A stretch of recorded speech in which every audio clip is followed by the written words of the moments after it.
Selamat pagi Bapak-bapak, Ibu-ibu setanah air dari Sabang sampai Merauke. Pada pagi hari ini saya di rumah ingin mengetengahkan bagaimana cara berbisnis usaha Enagic untuk pemula. Karena bersama saya di sini Diki Satya yang akan belajar bersama-sama dengan saya di rumah untuk bagaimana memulai bisnis Enagic untuk yang baru pertama kali memulai usaha. Oke, mari kita mulai sama-sama. Jadi pertanyaannya gimana, bro? Pertanyaannya, ada orang udah mau beli mesin. Orang udah beli mesin. Dia bagaimana kita sebagai upline untuk ngajarin langkah-langkah awal agar nanti dia bisa mulai jalan bisnis sendiri? Ya. Jadi untuk pemula pertama kali yang harus disampaikan kepada orang yang baru memulai bisnis Enagic, ya. Pertama yang harus disampaikan itu tentang mindsetnya dulu, gitu loh. Karena yang saya bilang ya, ini orang nih, saya gambarin. Kita belum bisa ngasih apa-apa sampai dia punya mindset yang benar dulu. Ini orang, dia akan memulai perjalanan menuju tujuannya, yaitu finish awal, yaitu mencapai 6A. Ini dulu yang harus dipahami, ya. Nah, yang selalu jadi masalah pada saat orang memulai bisnis Enagic, ya, mereka itu selalu membawa pola pikir yang lama. Pola pikir yang lama dibawa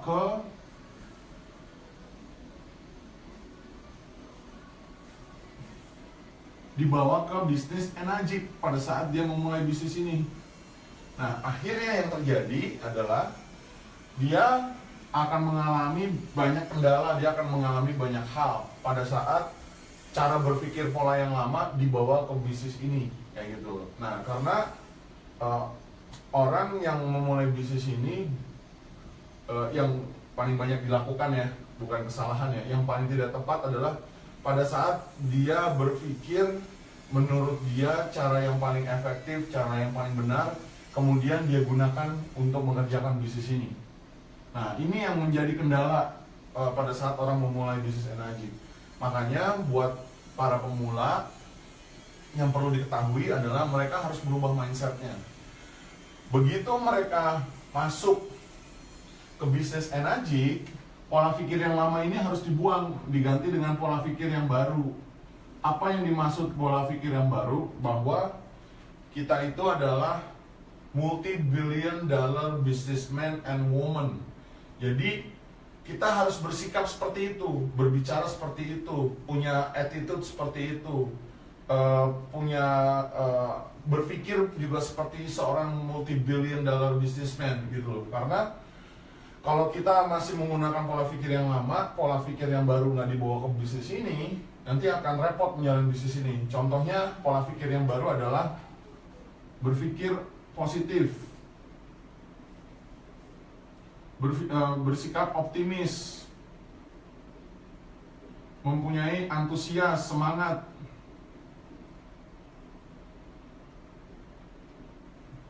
Terus pantang menyerah dan lain sebagainya. Nah, ini yang dimaksud adalah menjadi orang baru dengan berpikir yang baru. Jadi kalimat kata kuncinya sederhana. Pada saat kita memulai bisnis ini, kita pengen perubahan hidup kan, lebih baik kan.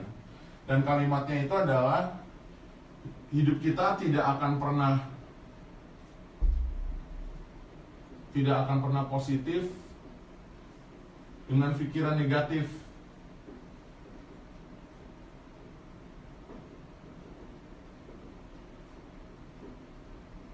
Kita akan mendapatkan hidup positif pada saat kita berpikir dengan positif. You will never have positive life with negative mind. Itu udah sangat jelas gitu loh. Nah, ini yang kita yang sebagai leader yang harus menyampaikan kepada orang yang memulai bisnis ini. Nah, kalau ini mereka tidak bisa lakukan, kita nggak bisa berbuat banyak. Kalau ini mereka tidak bisa diajak kerjasama, nggak ada lagi yang perlu di-sharing. Karena kesuksesan di bisnis ini adalah bagaimana kita punya cara berpikir yang tepat sasaran, cara berpikir yang efektif gitu. Tapi kalau cara berpikirnya udah berantakan, ya nanti kesananya berantakan semua. Nah ini yang perlu dipahamin ya. Jadi pada saat dia sudah mau, nah ini dia kalimatnya, kata kuncinya, dia harus mau untuk diajak kerjasama. Dia harus bisa diajak kerjasama, mau dan bisa diajak kerjasama. Kalau dia nggak mau dan nggak bisa diajak kerjasama, ini repot. Makanya ibarat kamu bekerja sama dengan sebuah perusahaan lain, atau kamu bekerja sama dengan mitra kamu yang lain, kamu harus ada agreement, kamu harus ada kesepakatan gitu loh. Jadi kesepakatan yang dimaksud adalah kalau saya ya selalu menyampaikan, kalau lo belum lo bisa nggak ngerjain bisnis ini nurut sama gua. Kalau lo belum nyentuh 100 juta tiap bulan, please tolong jangan gunakan cara-cara yang menurut lo efektif. Karena yang mau kita konsentrasikan di sini adalah perubahan hidup keluarga yang paling utama. Nah, kecuali lu udah nyentuh 100 juta tiap bulan, ya terserah deh lu mau pakai cara lu sendiri, tapi itu sangat tidak direkomendasikan. Buktinya kan terbukti bisa nyentuh 100 juta tiap bulan seperti itu.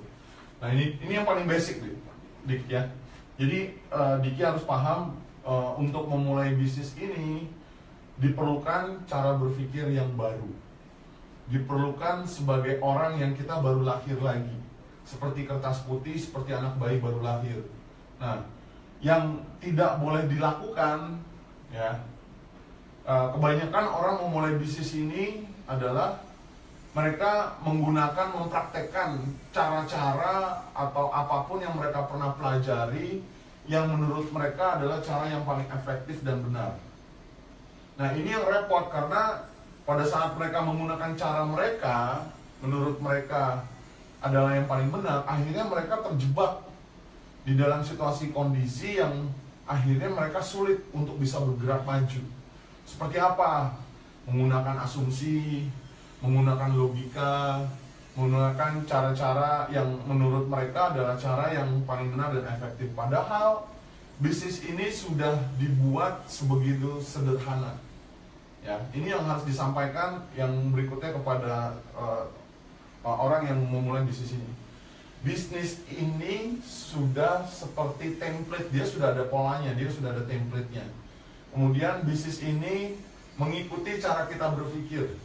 Kalau kita berpikir complicated, bisnis ini akan menjadi complicated, rumit. Kalau kita berpikir sederhana, bisnis ini akan menjadi sederhana. Jadi hati-hati dengan apa yang kita pikirkan, ya.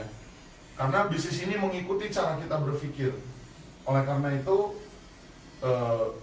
buat kesepakatan sama calon mitra kita atau calon leader kita atau calon partner kita di bisnis energi. Nah, jadi Diki pertama kali setelah paham ini, baru kita buat namanya membangun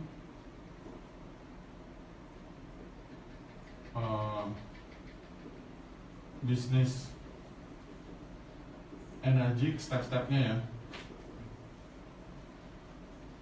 dengan 8 langkah. Yang pertama, tentukan impian. Ya mungkin kita udah terlalu sering ya mendengar istilah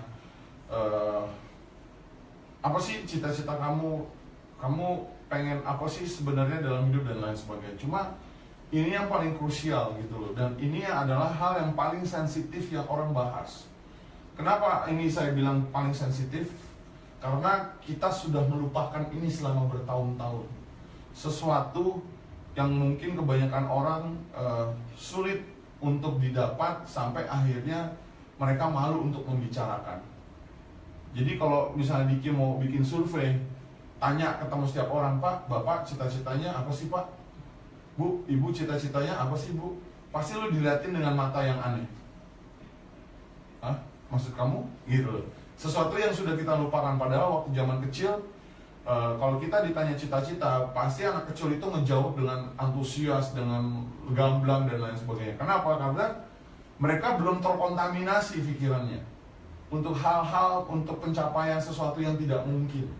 Sampai akhirnya mereka masuk ke realita hidup yang namanya sekolah.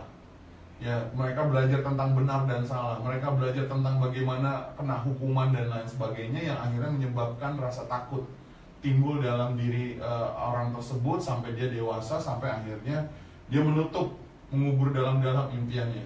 Kenapa bisa gue bisa cerita seperti itu? Karena saya sendiri ngalamin gitu. Saya mengubur dalam-dalam impian saya dihadapkan dengan kenyataan hidup bahwa sesuatu yang tidak mungkin buat saya sudah harus lupain dan lain sebagainya. Nah, jadi pertanyaan yang Diki harus sampaikan ke calon mitranya Diki atau partnernya Diki atau leadernya Diki adalah, bro, sis, pak, bu, kalau uang sudah tidak lagi jadi masalah buat hidup kita, kira-kira apa sih yang benar-benar bapak sama ibu pengen lakukan? Tanya itu aja dulu gitu loh. Karena kita tuh sudah lupa sama yang namanya tentang impian kita, karena kita sudah terlalu sibuk beraktivitas, kita sudah terlalu sibuk bekerja dan punya usaha dan lain sebagainya, dan akhirnya kita melupakan ini yang namanya impian. Jangan kaget kalau pertama kali ditanya ini, orang tidak akan nyaman untuk ditanya ini. Jadi yang Diki perlu lakukan pertama adalah Diki harus sharing dulu apa impiannya Diki, kayak gitu. Nah, kalau saya ditanya impian saya, buat saya sederhana gitu. Saya pengen punya hidup terbebas dari rasa takut, dan saya bisa mendapatkan apa yang saya inginkan dengan kebebasan waktu. Contoh sederhana, misalnya nih, buat saya kayak misalnya saya bisa mengontrol jadwal saya kerja kapanpun dan dimanapun saya mau, terbebas dari yang namanya rutinitas ya. Jadi kalau saya tiba-tiba pengen liburan, ya suka-suka saya. Kalau saya pengen kerja, ya suka-suka saya. Kalau saya pengen tidur, ya suka-suka saya gitu loh. Nah, dengan pola seperti ini, saya merasa hidup saya itu akan punya makna jadi lebih hidup. Jadi saya bukan untuk bekerja buat hidup atau hidup buat bekerja. Tapi saya hidup untuk hidup yang lebih baik. Seperti itu. Nah, untuk bisa mencapai itu, kita butuh aplikasi. Kita butuh kita butuh alat, istilahnya gitu.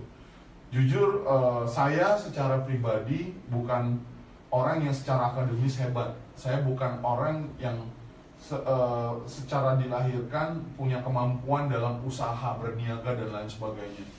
Saya bukan orang seperti itu gitu. Saya orang yang selalu berpikirnya itu simple, selalu berpikirnya itu cari hal-hal yang oke, ini sederhana, ini mudah, ini akan saya kerjakan seperti itu. Nah, untuk menentukan impian ini kita harus bagi menjadi 3. Jangka pendek,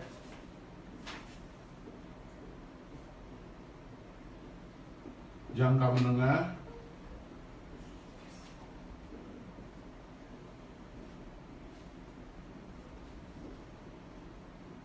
kemudian jangka panjang.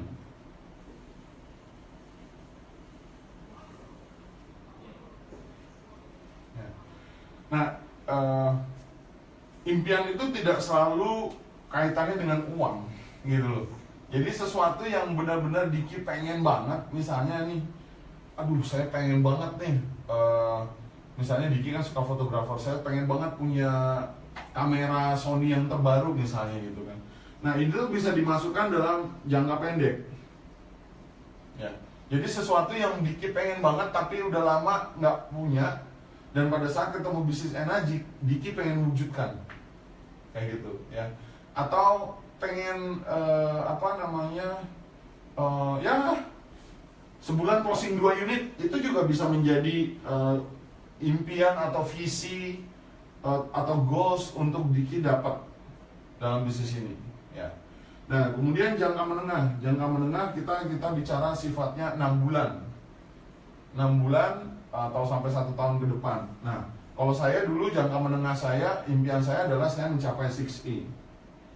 Nah, jadi saya sudah tidak lagi mentolerir sama diri saya harus jadi 6A, apapun yang terjadi saya harus jadi 6A.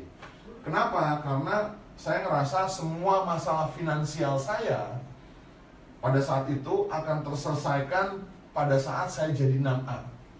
Jadi saya nggak mau mikir yang ribet-ribet. Saya tahu begitu saya 6A, masalah finansial saya pasti akan selesai. Dan saya akan siap untuk menghadapi masalah hidup yang baru seperti itu. Karena kita selalu hidup seperti itu. Selesai masalah baru akan timbul masalah baru yang lainnya. Selesai masalah baru akan selesai lagi masalah baru dan berikutnya dan lain sebagainya. Nah, jangka panjang ini kita bicara 1-3 tahun. Apa yang kita inginkan dari bisnis ini 1-3 tahun? Nah, kalau saya pada saat itu jangka panjang saya sudah harus sesegera mungkin untuk bisa menunjukkan hasil ke orang tua saya. Karena saat itu saya ngerasa hidup selama 34 tahun, hidup saya tidak ada perubahan yang signifikan, sehingga saya membuat khawatir orang tua saya tentang masa depan saya nggak jelas. Nah, makanya karena saya merasa jangka panjang saya ada di 1-3 tahun dalam bisnis ini, saya harus sesegera mungkin untuk menunjukkan apa yang orang tua pada umumnya inginkan terhadap anaknya tanpa mereka punya khawatir lagi tentang masa depan anaknya tersebut. Contohnya sandang, pangan, papan itu sudah terpenuhi dengan baik seperti itu. Jadi mereka nggak kepikiran sebagai orang tua, wah anak saya kok masih ngontrak, wah anak saya kok hidupnya mengenaskan karena secara finansial dia di bawah rata-rata dan lain sebagainya. Itu yang menjadi dendam pribadi yang saya rubah menjadi positif. Yang akhirnya puji Tuhan, alhamdulillah 1-3 tahun saya bisa memenuhi sandang, pangan, papan saya melalui bisnis Enagic, dan saya sudah tidak pernah takut lagi menghadapi masalah finansial yang setiap hari saya temui. Contohnya adalah bayaran bill tiap akhir bulan atau tagihan tiap bulan, ya. Nah, kemudian setelah kita menentukan adalah impian ini tidak akan bisa terjadi tanpa adanya komitmen. Komitmen sesuatu yang kita sudah tetapkan sebagai sikap bahwa oke, saya akan lakukan ini terus menerus gitu. Nah, komitmen contoh dalam kehidupan sehari-hari, komitmen kita dulu sekolah gitu kan. Kita berangkat pagi, kemudian kita belajar di sekolah, pulang siang, dan itu kita lakukan di dalam membuat hidup kita lebih baik dari sisi pendidikan. Komitmen lewat sekolah. Kemudian komitmen bekerja, ya. Komitmen bekerja kita juga lakukan setiap harinya. Komitmen usaha kita lakukan setiap harinya. Tanpa komitmen, yang nomor 1 ini tidak ada artinya. Nomor 1 ini bisa bekerja kalau ada komitmen, ya. Sekarang kita coba belajar dari komitmen seorang profesi yang kita sudah tahu dan kita pernah menjadi bagian itu. Contoh, komitmen untuk menjadi seorang profesional di bidang yang kita tekuni. Misalnya kamu sebagai seorang fotografer, sebagai orang arsitek, sebagai seorang dokter, sebagai seorang pengacara dan lain sebagainya. Mereka dulu adalah seorang pemula sebelum mereka mencapai profesi profesional mereka. Bagaimana mereka bisa mencapai akhirnya menjadi seorang master? Karena mereka memberikan komitmennya mereka untuk belajar, ya. Tanpa komitmen, sesuatu hasil yang nyata itu tidak akan mungkin bisa terwujud, ya. Jadi komitmen kalau saya pribadi, yang saya selalu berikan adalah saya memberikan lebih baik 1-2 jam saya benar-benar sangat serius daripada saya memberikan komitmen 1 kali 24 jam saya tapi saya tidak serius. Tapi dia tidak mau komitmen. Ini yang nggak masuk akal gitu loh. Banyak orang-orang di luar itu pengen mendapatkan hasil tapi dia tidak mau berkomitmen. Kayak gitu. Padahal kita sudah sama-sama tahu bahwa komitmen itu butuh waktu yang panjang. Buat saya, komitmen saya terhadap bisnis Enagic adalah seberapa lama Tuhan berikan nafas saya selama saya hidup di dunia. Karena bisnis ini memberikan perubahan hidup lebih baik buat saya, buat lingkungan saya, dan orang-orang di sekeliling saya, dan dimanapun saya berada. Nah, itu akhirnya komitmen yang terjadi yang saya berikan. Ya.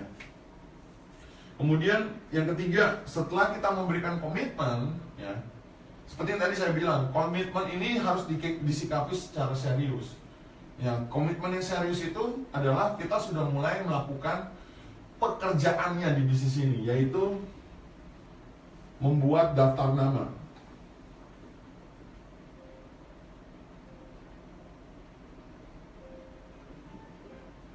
Di semua bisnis apapun, ya, bukan cuma bisnis Enagic, selalu berkaitan dengan daftar nama. Setuju nggak? Ya. Restoran, hotel, rumah sakit, mau yang kaitannya sama teknik, pasti produk atau jasa yang mereka akan jual, sebelum sampai terjual, mereka pasti marketingnya akan membuat daftar nama. Nah, daftar nama ini menjadi sangat penting di bisnis ini, di bisnis Enagic, yang banyak orang anggap remeh. Nah, kadang mereka membuat daftar nama cuma dari handphone. Mereka membuat daftar nama cuma seingatnya. Ya, daftar nama ini harus ditulis, tidak peduli siapapun, tulis dulu aja sekitar sampai 100 orang. Kenapa sampai 100 orang? Karena kalau kita ngadepin penolakan 5 kali, kita masih ada sekitar 95 orang lebih. Ya, makanya kita buat daftar nama ini 100 sampai 150. Kemudian membuat daftar nama ini setiap bulannya harus meningkat 10 sampai 15%, meningkat tiap bulan.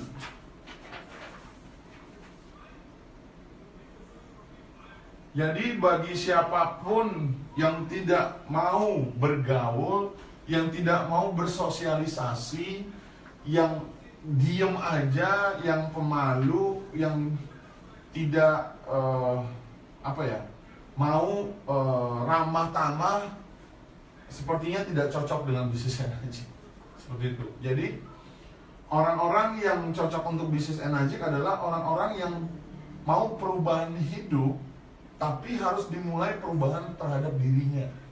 Nah, ini yang akhirnya menarik buat saya, karena saya melihat ada beberapa teman-teman yang awalnya mereka pemalu, tapi karena impiannya dia lebih besar, akhirnya dia mau merubah dirinya dia untuk menjadi orang yang mau memberikan komitmennya dengan dia mau beradaptasi terhadap bisnis ini. Salah satunya adalah membuat daftar nama dan meningkatkan daftar nama tersebut setiap bulannya 10-15%.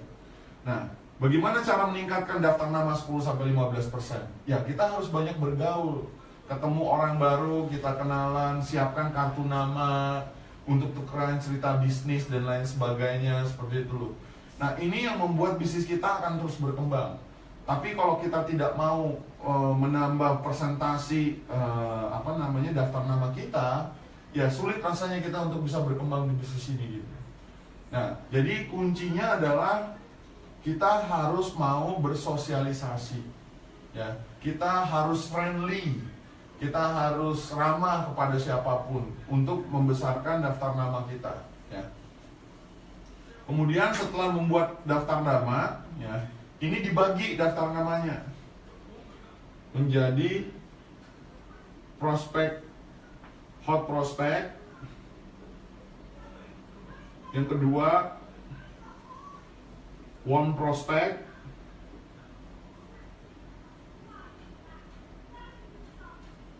Kemudian cold prospect. Nah, namelist kita dibagi nih. Oke. Nah, jadi bagaimana cara menghadapi daftar nama yang sudah ditulis 100 sampai 150? Baru kita kasih kode. Bedain hot prospect, warm prospect sama cold prospect. Apa yang dimaksud hot prospect? Yang dimaksud hot prospect itu adalah sahabat baik kita, teman baik kita, orang yang sudah kenal lama sama kita dan itu setiap hari ketemu. Siapa hot prospect kita? Kakak kita, adik kita yang ketemu setiap hari misalnya, teman kantor kita, sahabat kita. Nah, bagaimana cara menghadapi hot prospect?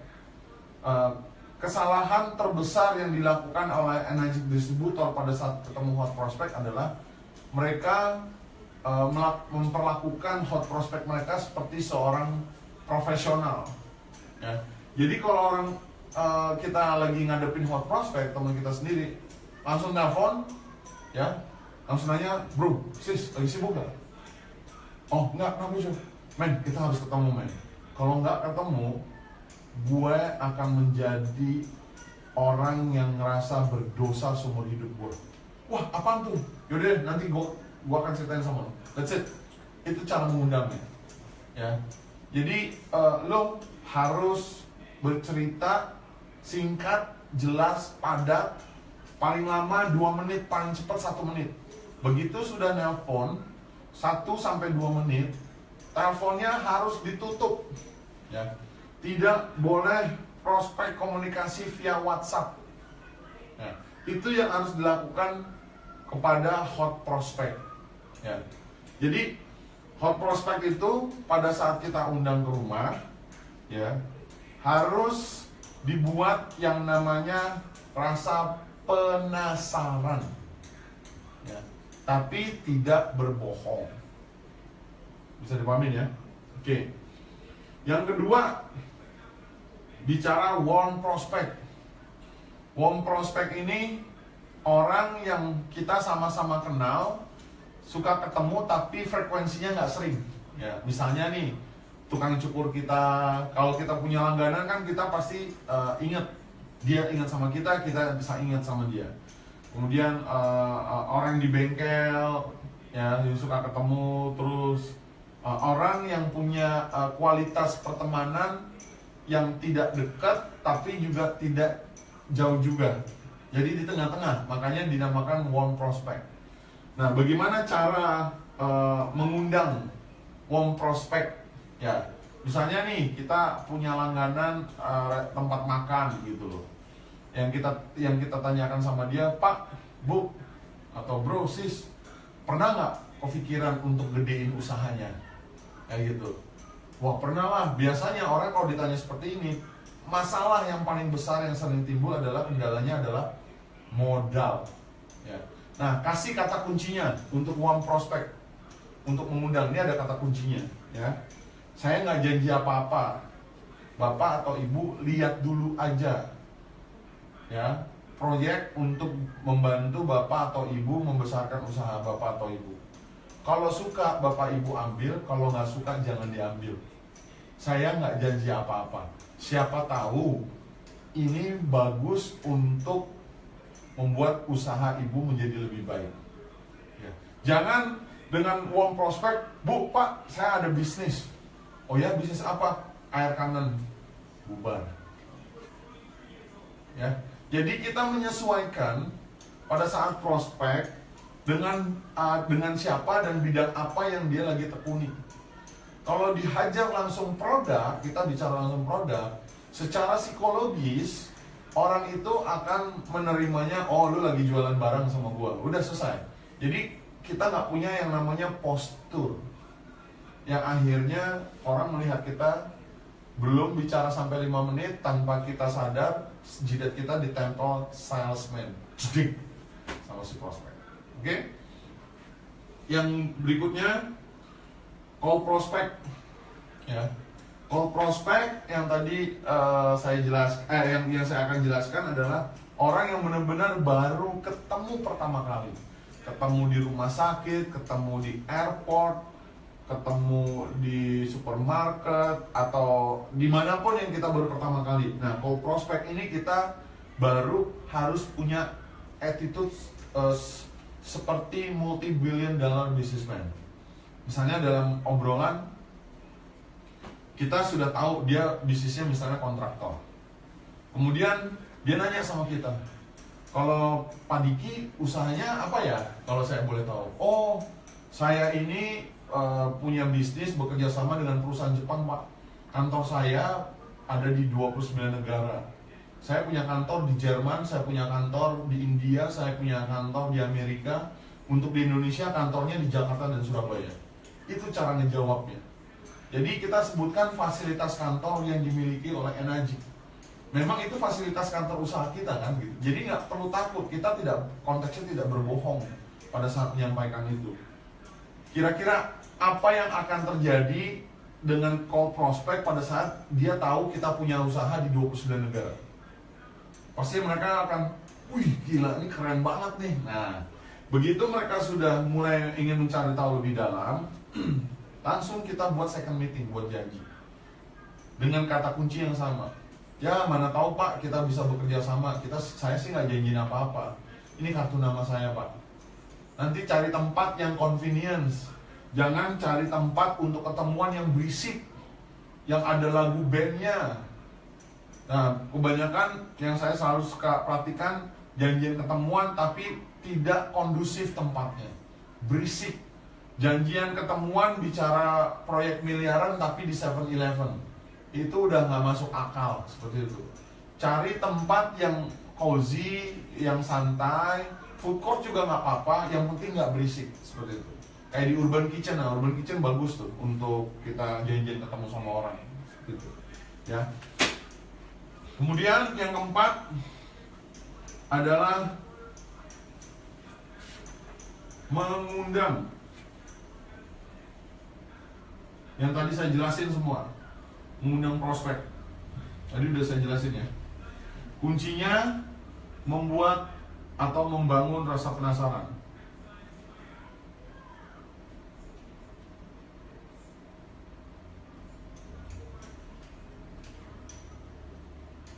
Jadi kalau mengundang prospek itu memang membangun rasa penasaran.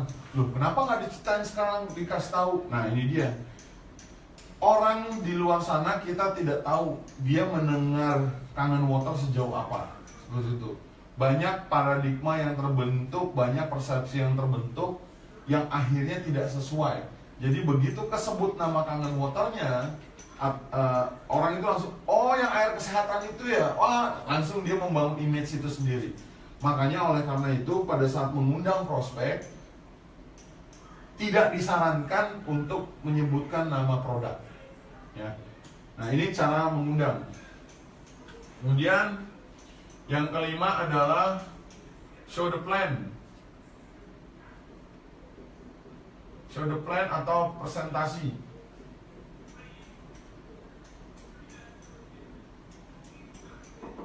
Oke. Di dalam yang kelima, tahapan yang kelima, di dalam presentasi ya, yang harus dipahami, tidak ada cara yang benar dan salah. Ya, dalam presentasi itu tidak ada cara yang benar dan salah kecuali cara yang bekerja untuk Anda. Karena kenapa? Karena di lapangan itu prospek kita tidak bisa prediksi. Di lapangan itu kita tidak bisa tahu yang akan terjadi. Kita tidak bisa analisa dan kita tidak bisa membuat situasi kondisi itu seperti yang kita mau. Segala sesuatu bisa terjadi pada saat kita melakukan presentasi di lapangan. Kita bicara konteksnya di sini one on one ya. Nah, yang dimaksud presentasi yang efektif itu presentasi seperti apa sih? Presentasi yang sempurna adalah presentasi yang tidak sempurna. Kita tidak perlu menunggu sempurna untuk bisa presentasi dalam bisnis ini. Lakukan saja. Ya. Karena faktanya di lapangan, saya waktu memulai bisnis ini, saya melakukan banyak sekali kesalahan. Justru kesalahan saya dalam presentasi itu yang akhirnya membuat saya belajar, mengetahui cara yang lebih baik. Jadi kalau kita takut dalam presentasi dalam bisnis ini, dalam bisnis apapun juga sih sebenarnya, kita tidak akan pernah bisa belajar menjadi lebih baik. Jadi bedanya saya sama teman-teman yang lain adalah saya punya kapasitas kesalahan lebih banyak dibanding teman-teman. Saya lebih banyak ditolak dibanding teman-teman. Nah, itu yang saya sudah tahu itu kuncinya dari awal. Bagaimana membuat presentasi saya jadi lebih efektif. Nah, sekarang yang harus dikuasai dalam presentasi yang perlu diketahui adalah tentang perusahaan. Kemudian tentang pengetahuan produk knowledge.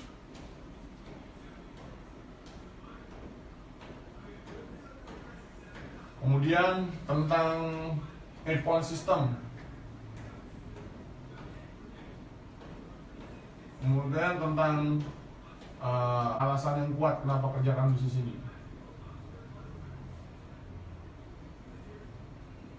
Kita cerita tentang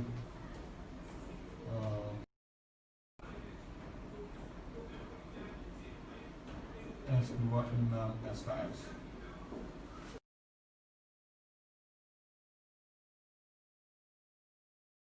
Menjelaskan keempat hal ini, ya, untuk membuka paradigma si prospek, untuk supaya prospek bisa melihat apa yang kita lihat. Karena kalau kita bicara peluang energi, prospek kita di depan kita seperti ini. Kita ajak dia untuk melihat warna hijau, tapi dia tidak akan pernah bisa melihat warna hijau. Jadi pilihannya dua, kita yang pindah ke dia atau dia yang pindah ke kita. Bisa dipahamin ya? Kita excited, kita semangat, kita antusias, tapi jangan berlebihan di dalam menjelaskan bisnis ini. Karena kenapa? Karena saya suka melihat ada orang saking semangatnya, wah, semangatnya sampai keluar kulit. Si prospek jadi ketakutan. Ini mau nawarin bisnis apa sekte gitu. Nah, ini yang harus dipahamin bahwa kita dalam menjelaskan bisnisnya kita tetap cooling down, tenang, confidence, kemudian belief, yakin terhadap apa yang kita sampaikan. Nah, untuk mencapai rasa percaya diri dan keyakinan yang tinggi di dalam bisnis ini, 4 hal ini harus benar-benar dikuasai. Jadi bahasa Jawanya, the more knowledge you have, the more confidence and belief you'll get. Without knowledge, without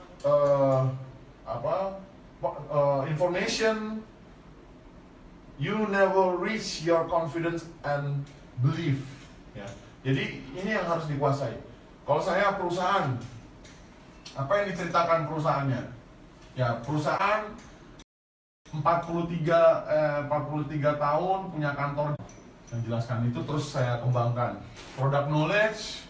Di sini saya cerita tentang apa itu kangen water, asalnya, kemudian karakter air kangen, karakternya air kangen, kemudian saya cerita manfaatnya air kangen.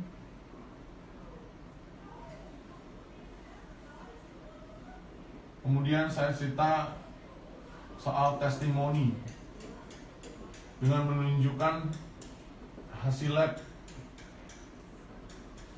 sebagai data.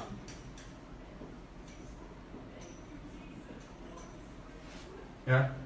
Nah, kemudian cerita 8-point system. Cerita 8-point system, kita cerita peluang usaha dengan kurun waktu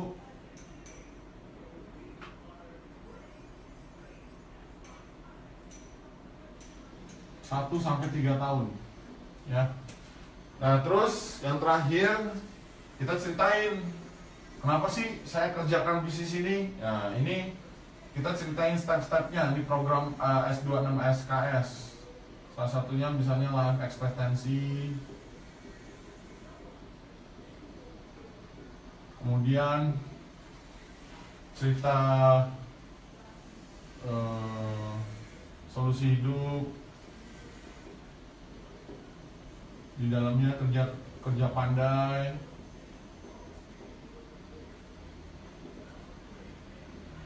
kemudian profesi pekerjaan,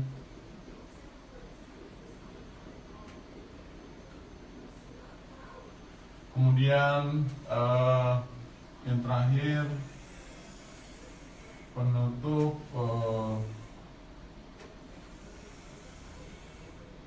Ini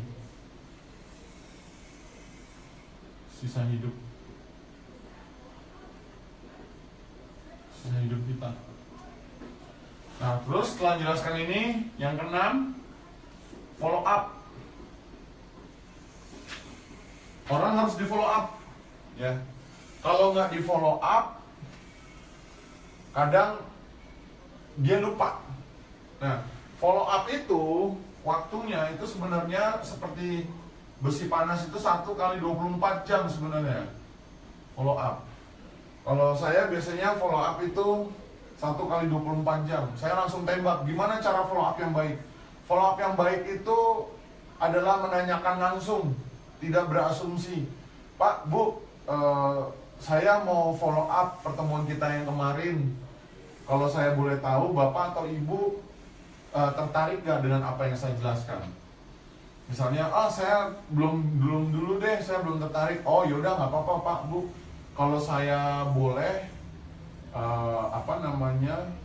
memberitahukan ke Bapak atau Ibu, ini kalau Bapak Ibu mau ya gitu loh. Nanti Bapak atau Ibu bisa referensikan temennya, siapapun itu, siapa tahu mereka butuh informasi ini untuk kesehatan mereka.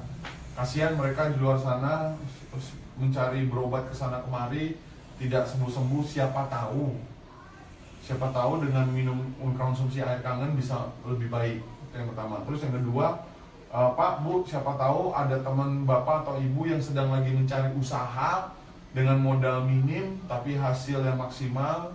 Tolong kasih tahu saya ya gitu. Nanti akan ada reward yang menarik untuk Bapak atau Ibu. That's it. Ya. Itu follow up. Saya biasanya follow up itu diundang ke acara Vision Day. Jadi saya undang acara untuk melihat Vision Day. Pak, Bu, alasan saya nelpon, saya sebenarnya ingin mengajak Bapak atau Ibu untuk bisa melihat lebih jauh lagi tentang peluang usaha ini. Siapa tahu peluang usaha ini bisa membuat tambahan penghasilan buat Bapak atau Ibu dengan minimum 100 juta tiap bulan, kan lumayan Bu, gitu loh. Saya nggak janjiin apa-apa, cuma Bapak atau Ibu bisa nggak hadir di acara Vision Day. Nah, acara Vision Day itu acara seperti seminar, tapi kita memaparkan bisnis ini secara detail. Nanti akan ada testimoninya yang orang bisa Bapak Ibu lihat langsung dan bisa tanya langsung tentang manfaat produk maupun peluang usaha di sini. Ya. Nah, ini penting untuk kita bisa ajak ke Vision Day. Kenapa? Karena dia bisa melihat banyak orang. Dia tidak sendirian. Ya, kalau misalnya kita hadapin one on one, dia hanya melihat, oh ini cuma kita sendiri. Tapi kalau kita ajak ke acara Vision Day, ya setelah kita presentasi, dia akan mendapat gambaran lebih besar lagi bahwa bisnis ini nggak sendirian, bahwa bisnis ini kita kerjakan bisa bersama-sama dan lain sebagainya. Makanya penting untuk follow up sebenarnya adalah ajak ke acara Vision Day. Jadi kitanya juga sendiri belajar, si prospek sendiri juga merasa dia tidak sendirian di sini. Ya, bisa dipahamin ya.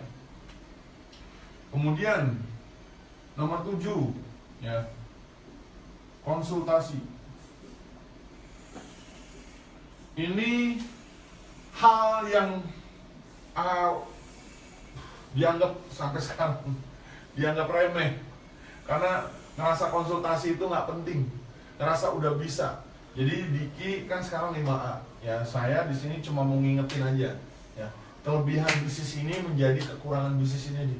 Karena di bisnis ini orang dapat uang itu gampang, dapat uang itu di bisnis energi itu gampangnya minta ampun, sehingga membuat ego seseorang itu jadi naik, kepalanya jadi besar, dia ngerasa hebat, dia ngerasa udah bisa, ya dia ngerasa bahwa bisnis ini tanpa bimbingan orang lain, apalagi leadernya, ini bisa dijalankan. Ingat, tidak ada juara dunia yang berhasil tanpa seorang pelatih. Ya, pelatih itu adalah leadernya Diki yang aktif, ya punya leader yang aktif. Ya. Leader aktif di sini adalah orang yang sudah menjalani perjalanan yang Diki lagi jalanin sekarang. Jadi Diki akan lebih jauh lebih efisien lagi kalau konsultasi, kalau tidak yakin, supaya tidak terjerumus dalam jurang misalnya, tidak masuk dalam lubang. Karena saya tahu persis, Dik, yang sebelah kiri nanti lewat jalan situ, lu belok kanan aja ya, jangan ke kiri, karena di kiri itu banyak masalah, misalnya seperti itu. Nah, itulah pentingnya konsultasi. Nah, konsultasi ini banyak tidak dilakukan sama teman-teman di energi distributor, karena dia ngerasa dirinya udah hebat, karena dia ngerasa uangnya udah banyak. Nah, pada saat dia ngerasa sudah hebat, dia ngerasa udah banyak uangnya, dia udah nggak mau dengerin lagi kata leadernya yang bimbing dia pada saat dari awal sampai akhirnya bisa mencapai hasil yang dia inginkan. Nah, gua di sini ngingetin sama Diki, ya, hati-hati, ya.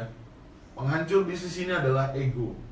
Penghancur bisnis ini adalah kita merasa sudah bisa. Nah, oleh karena itu, situasi kondisi apapun Diki harus konsultasi. Sesuatu yang Diki tidak yakin, jangan diambil keputusan sendiri. Konsultasi apapun itu, ya. Gua siap untuk menampung semua masalahnya Diki. Ingat, konsultasi ke leader, bukan ke tim.